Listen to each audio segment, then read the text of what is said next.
बंगाल एक ऐसी धरती जहां रविंद्रनाथ टैगोर ने कविताएं लिखी, जहां विवेकानंद ने दुनिया को जगाया, जहां सुभाष चंद्र बोस ने आजादी का सपना देखा। वो बंगाल जो कभी पूरे हिंदुस्तान की रोशनी था, आज उसी बंगाल की सड़कों पर खून बहता है। आज उसी बंगाल के नौजवान के पास काम नहीं है। आज उसी बंगाल की बेटियां रात को अकेले निकलने से डरती हैं। ये कैसे हुआ? वो बंगाल जिसकी पर कैपिटा इनकम कभी पूरे देश में सबसे ऊंची थी, वो बंगाल जहां टाटा जैसे उद्योगपति फैक्ट्री लगाना चाहते थे, वो बंगाल जो भारत का इंडस्ट्रियल क्राउन था, उसे किसने तोड़ा? एक औरत थी, सफेद साड़ी पहनती थी, खुद को दीदी कहलवाती थी, और 15 साल तक उसने जो किया वो इस देश का सबसे बड़ा धोखा था। घोटाले, गुंडागर्दी, खून, झूठ। और जब एक बेटी की लाश हॉस्पिटल में मिली, तब बंगाल जागा, तब बंगाल उठा, तब बंगाल ने हिसाब मांगा। जो बंगाल ने सहा, जो बंगाल ने खोया, और जो बंगाल ने आखिर में पाया। रुकिए मत, क्योंकि ये सिर्फ बंगाल की कहानी नहीं है, ये हर उस इंसान की कहानी है जो अंधेरे में भी उम्मीद नहीं छोड़ता। दोस्तों, इस डॉक्यूमेंट्री में हम दिखाएंगे बंगाल के उत्थान से पतन तक की कहानी, ममता दीदी की सरकार से बीजेपी सरकार तक की कहानी। तो इस वीडियो में अंत तक बने रहिए और चैनल को सब्सक्राइब जरूर करें।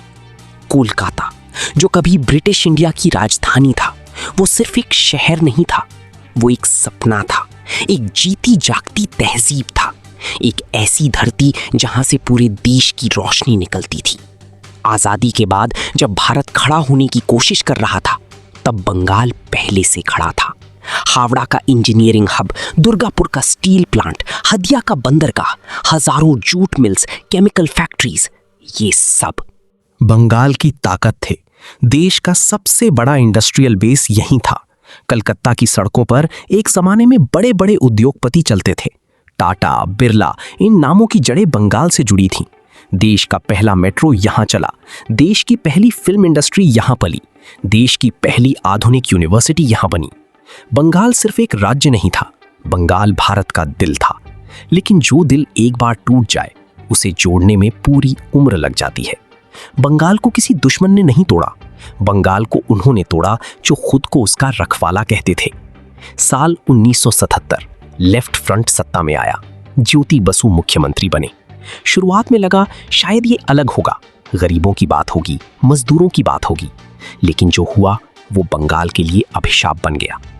34 साल तक एक ही पार्टी, एक ही सोच, एक ही ढर्रा। फैक्ट्रीज बंद होने लगी, इन्वेस्टर्स भागने लगे, ट्रेड यूनियन के नाम पर काम ठप करवाया जाने लगा। जो उद्योगपति बंगाल में पैसा लगाना चाहता था, उसे पहली पार्टी को खुश करना पड़ता था। धीरे धीरे बंगाल की इंडस्ट्री गुजरात चली गई, महाराष्ट्र चली गई, तमिलनाडु चली गई, और बंगाल रह गया सिर्फ नारों के साथ। फिर आया वो पल जो बंगाल की तकदीर का सबसे बड़ा मोड़ था। टाटा ग्रुप ने बंगाल में नैनो कार फैक्ट्री लगाने का फैसला किया। सिंगूर में जमीन मिली, हजारों करोड़ का इन्वेस्टमेंट, लाखों नौकरियों की उम्मीद, एक पूरी नई इंडस्ट्रियल रेवोल्यूशन की शुरुआत। लेकिन एक औरत को यह मंजूर नहीं था, ममता बनर्जी। उन्होंने सिंगूर में धरना दिया, आंदोलन किया, जमीन अधिग्रहण को रोका। महीनों तक राजनीति चलती रही और आखिरकार टाटा को बंगाल छोड़ना पड़ा। नैनो फैक्ट्री गुजरात के सारण में चली गई। उस दिन बंगाल ने सिर्फ एक फैक्ट्री नहीं खोई, उस दिन बंगाल ने अपना भविष्य खोया। हर वो इन्वेस्टर जो बंगाल में आना चाहता था, उसने सिंगूर देखा और वापस चला गया। मैसेज साफ था, बंगाल में इंडस्ट्री सेफ नहीं है। लेकिन ममता को इसकी परवाह नहीं थी, उन्हें परवाह थी सत्ता की। साल 2011 लेफ्ट का 34 साल का राज खत्म हुआ। बंगाल की जनता बदलाव चाहती थी। ममता बनर्जी परिवर्तन का नारा लेकर आई। लोगों ने उन्हें भारी बहुमत दिया। उम्मीद थी अब बंगाल बदलेगा। बंगाल बदला, लेकिन बेहतर नहीं हुआ। लेफ्ट का एक तानाशाही राज खत्म हुआ और उसकी जगह आया एक और तानाशाही राज। बस फर्क इतना था, इस बार तानाशाह एक औरत थी, इस बार तानाशाह सफेद साड़ी पहनती थी। इस बार तानाशाह खुद को दीदी कहलवाती थी। और दीदी के राज में बंगाल ने जो देखा वो लेफ्ट के 34 सालों के भी ज्यादा दर्दनाक था, क्योंकि लेफ्ट ने बंगाल की इकोनॉमी बर्बाद की, ममता ने बंगाल की आत्मा बर्बाद की। गुंडा राज, खून की राजनीति। सत्ता मिलते ही ममता बनर्जी ने एक काम सबसे पहले किया, विरोध की आवाज बंद करना। बंगाल में कोई नया कानून नहीं आया, कोई नया आदेश नहीं आया, बस एक संदेश गया, टीएमसी का विरोध करने वालों की खैर नहीं। और उस संदेश को जमीन पर उतारने के लिए तैयार थे टीएमसी के गुंडे, हर जिले में, हर ब्लॉक में, हर गांव में। ये कोई छुपी हुई बात नहीं थी, ये खुलेआम होता था, दिन दहाड़े सबके सामने। और पुलिस देखती रहती थी, क्योंकि पुलिस भी उन्हीं की थी। फ्रीबीज का जाल। ममता सरकार ने एक तरफ गुंडागर्दी चलाई और दूसरी तरफ चलाई फ्रीबीज की राजनीति। लक्ष्मी भंडार, महिलाओं को हर महीने पैसे, द्वारे सरकार, घर के दरवाजे पर सरकारी योजनाएं, कन्याश्री, लड़कियों को पैसे, स्वास्थ्य साथी हेल्थ कार्ड, नाम। लेकिन ममता के राज में ये एक सिस्टम बन गई, विरोध करो मारे जाओगे, बीजेपी का झंडा थामो मारे जाओगे, दूसरी पार्टी को वोट दो घर जला दिया जाएगा। 2018 पंचायत इलेक्शन, बीजेपी ने कैंडिडेट्स उतारने की कोशिश की, लेकिन नॉमिनेशन फॉर्म्स भरने भी नहीं दिए गए। टीएमसी के गुंडों ने इलेक्शन ऑफिस के बाहर खड़े होकर बीजेपी वर्कर्स को भगाया, जो नहीं भागा उसे मारा गया।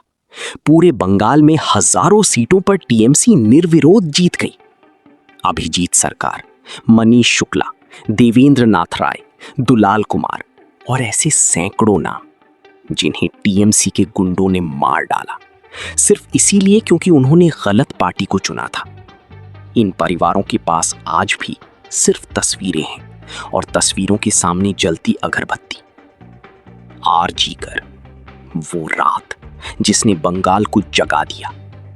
2024 कोलकाता आरजी कर मेडिकल कॉलेज, वहां एक ट्रेनी डॉक्टर थी, रात की ड्यूटी थी, वो अपना काम कर रही थी। सुबह उसकी लाश मिली, बलात्कार, हत्या, हॉस्पिटल के अंदर। पूरा बंगाल सड़कों पर आ गया। डॉक्टर्स ने काम बंद किया, स्टूडेंट्स ने मार्च किया, महिलाएं रात को मोमबत्तियां लेकर निकली। और ममता सरकार ने क्या किया? एविडेंस मिटाने की कोशिश की, आरोपी को बचाने की कोशिश की, डॉक्टर्स को धमकियां दी, प्रोटेस्टर्स पर लाठियां चलाई। एक बेटी का न्याय मांगना भी बंगाल में गुनाह था। ये था ममता का बंगाल, जहां गुंडे खुले घूमते थे, जहां नेता करोड़ों लूटते थे, जहां बेटियां सुरक्षित नहीं थी, जहां विरोध की आवाज को खून से दबाया जाता था। लेकिन खून से आवाजें दबती नहीं, वो और बुलंद होती हैं। और बंगाल की आवाज भी बुलंद होने वाली थी। हारना आसान होता है, टूट जाना और भी आसान होता है, लेकिन जो हार कर भी नहीं टूटा। लेकिन बीजेपी रुकी नहीं। शुभेंदु अधिकारी, वो नाम जिसने खेल बदल दिया। 2020 का आखिर, टीएमसी के सबसे ताकतवर नेताओं में से एक शुभेंदु अधिकारी बेचैन थे। शुभेंदु कोई छोटा नेता नहीं था, नंदीग्राम आंदोलन का चेहरा, ममता का सबसे भरोसेमंद ट्रांसपोर्ट मिनिस्टर। जिस जिले में जाता था वहां टीएमसी जीतती थी।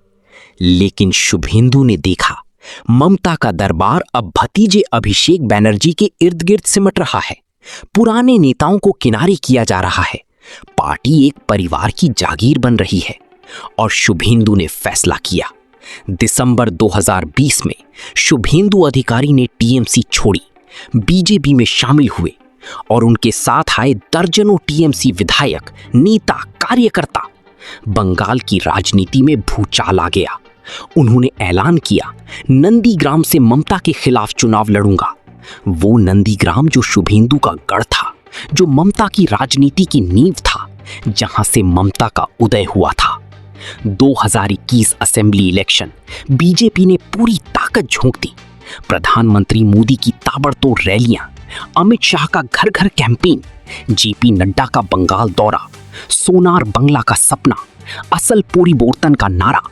पूरे देश की निगाहें बंगाल पर थीं और शुभेंदु अधिकारी नंदीग्राम में डटे थे। चुनाव हुए, रिजल्ट्स आए। शुभेंदु अधिकारी ने ममता बनर्जी को नंदीग्राम में हरा दिया। ये सिर्फ एक सीट की जीत नहीं थी, ये एक प्रतीक था, ये एक संदेश था।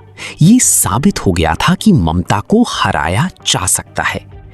लेकिन ओवरऑल रिजल्ट्स में बीजेपी पिछड़ गई। 294 सीटों में बीजेपी को मिली 77 सीटें, टीएमसी ने 214 सीटें जीती। ममता फिर मुख्यमंत्री बन गई। बीजेपी का सपना टूट गया। 2 मई 2021 बंगाल का सबसे काला दिन। रिजल्ट्स आते ही टीएमसी के गुंडे सड़कों पर आ गए। ये जश्न नहीं था, ये बदला था। बीजेपी वर्कर्स के घर जलाए गए, महिलाओं के साथ अत्याचार हुए, बच्चों को मारा गया। सैकड़ों परिवारों को अपना घर छोड़कर भागना पड़ा। बीजेपी के दफ्तर तोड़े गए। कार्यकर्ताओं कोई सत्ता नहीं, बस 77 विधायक और शुभेंदु अधिकारी ऑपोजिशन लीडर। बहुत लोगों ने सोचा अब बीजेपी बंगाल में खत्म हो जाएगी, कार्यकर्ता टूट जाएंगे, नेता वापस टीएमसी में चले जाएंगे। लेकिन शुभेंदु अधिकारी ने हार नहीं मानी। उन्होंने असेंबली में हर घोटाले को उठाया।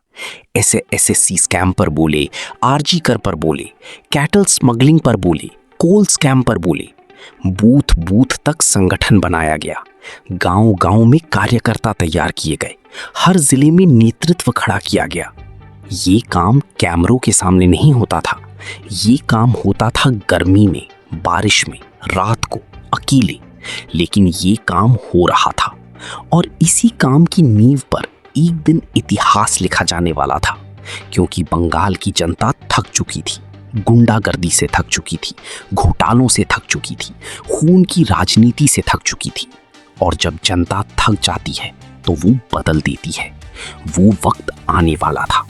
4 मई 2026 वो तारीख है। लेकिन इस तारीख को समझने के लिए थोड़ा पीछे जाना होगा। वो चिंगारी जिसने आग लगाई, 2024 कोलकाता, आरजी कर मेडिकल कॉलेज की उस रात की बाद बंगाल बदल गया था। और ममता सरकार, उन्होंने बेटी की बात थी, एसएससी के नौजवानों की बात थी, उन वर्कर्स की जिनके घर जलाए गए थे। जनता को लगा ये हमारी बात कर रहे हैं। जैसे जैसे इलेक्शन नजदीक आया, टीएमसी घबराने लगी। ममता की रैलियों में भीड़ कम होने लगी। टीएमसी के नेता आपस में लड़ने लगे। कई नेताओं ने पाला बदलना शुरू किया। ममता ने आखिरी दांव खेला। धमकियां, पैसे, बूथ कैप्चरिंग की कोशिश। लेकिन इस बार इलेक्शन कमीशन सख्त था। सेंट्रल फोर्सेस हर बूथ पर थीं, कैमरे थे, ऑब्जर्वर्स थे। वो गुंडागर्दी जो 2021 में हुई थी, वो 2026 में नहीं हो सकती थी। और जब गुंडागर्दी नहीं हुई तो जनता का असली वोट सामने आया। 4 मई 2026 वो सुबह जब रिजल्ट्स आने शुरू हुए तो पहले किसी को यकीन नहीं हुआ। पहला ट्रेंड, बीजेपी आगे। दूसरा ट्रेंड, बीजेपी बहुत आगे। तीसरा ट्रेंड, बीजेपी इतिहास बना रही है। एक एक सीट आती गई, एक एक जिला बीजेपी के रंग में रंगता गया। वो जिले जहां बीजेपी का कोई नाम नहीं था, वहां से बीजेपी के विधायक जीत रहे थे। वो सीटें जिन्हें टीएमसी का गढ़ समझा जाता था, वो टूट रही थी। ममता बनर्जी की सीट वो भी गई। 15 साल की सत्ता एक दिन में खत्म। बीजेपी ने का मन बदल रहा था। एसएससी स्कैम के हजारों पीड़ित अभी भी कोर्ट्स के चक्कर काट रहे थे। बेरोजगार नौजवान अभी भी नौकरी के इंतजार में थे। पोस्ट पोल वायलेंस के पीड़ित परिवार अभी भी न्याय मांग रहे थे। उद्योग नहीं थे, जॉब्स नहीं थी, रोड्स टूटी थी, हॉस्पिटल्स में दवाएं नहीं थी, स्कूल्स में टीचर्स नहीं थे, लेकिन फ्रीबीज थी। और जनता समझ चुकी थी कि फ्रीबीज डेवलपमेंट नहीं होती, फ्रीबीज भीख होती है। बीजेपी ने 2026 में वो गलतियां नहीं की जो 2021 में हुई थी। 2021 में बाहर से नेता आए थे, बड़ी बड़ी रैलियां हुई थी, लेकिन ग्राउंड पर पकड़ कमजोर थी। 2026 में जमीन से काम किया गया। हर बूथ पर ट्रेन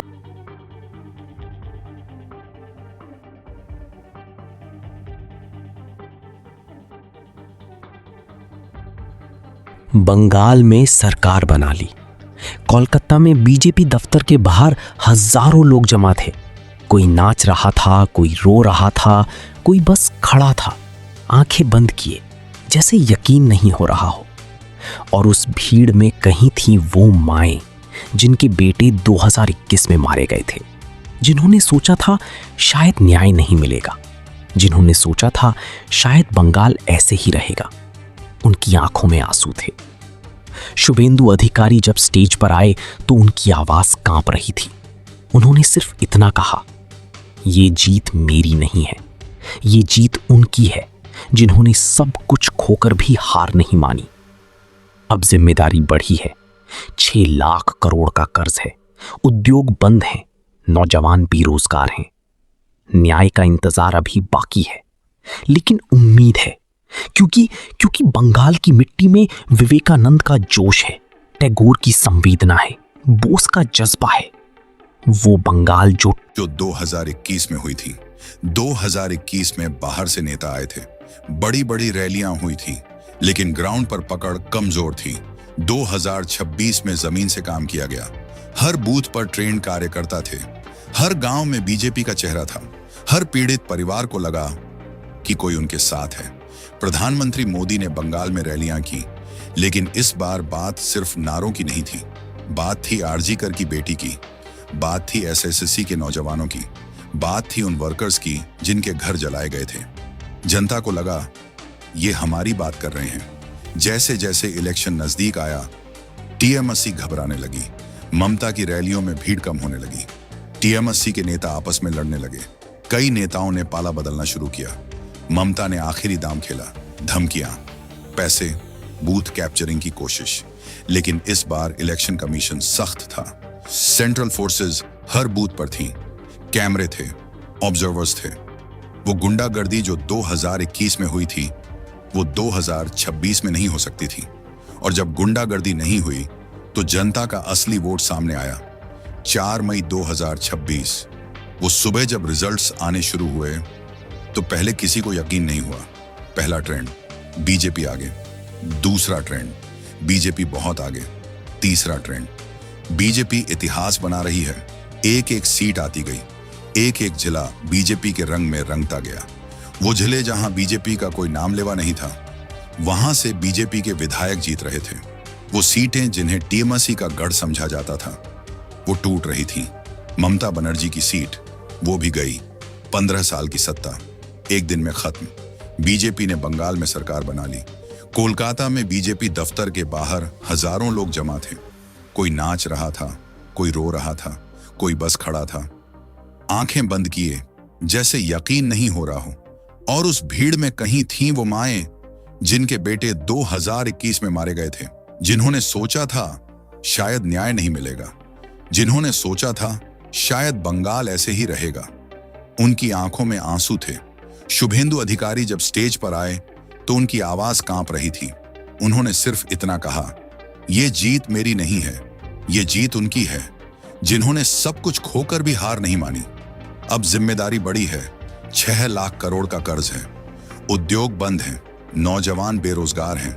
न्याय का इंतजार अभी बाकी है, लेकिन उम्मीद है, क्योंकि बंगाल की मिट्टी में विवेकानंद का जोश है, टैगोर की संवेदना है, बोस का जज्बा है। वो बंगाल जो टूटा था वो फिर उठेगा। आपने उस हर इंसान की कहानी सुनी जो हार कर भी नहीं टूटा। ये है बंगाल की वापसी। दोस्तों, अगर ये डॉक्यूमेंट्री आपको पसंद आई हो तो वीडियो को हाइप जरूर करें, चैनल को सब्सक्राइब करें और कमेंट में अपना ओपिनियन जरूर दें। जय हिंद, जय भारत, जय बंगाल।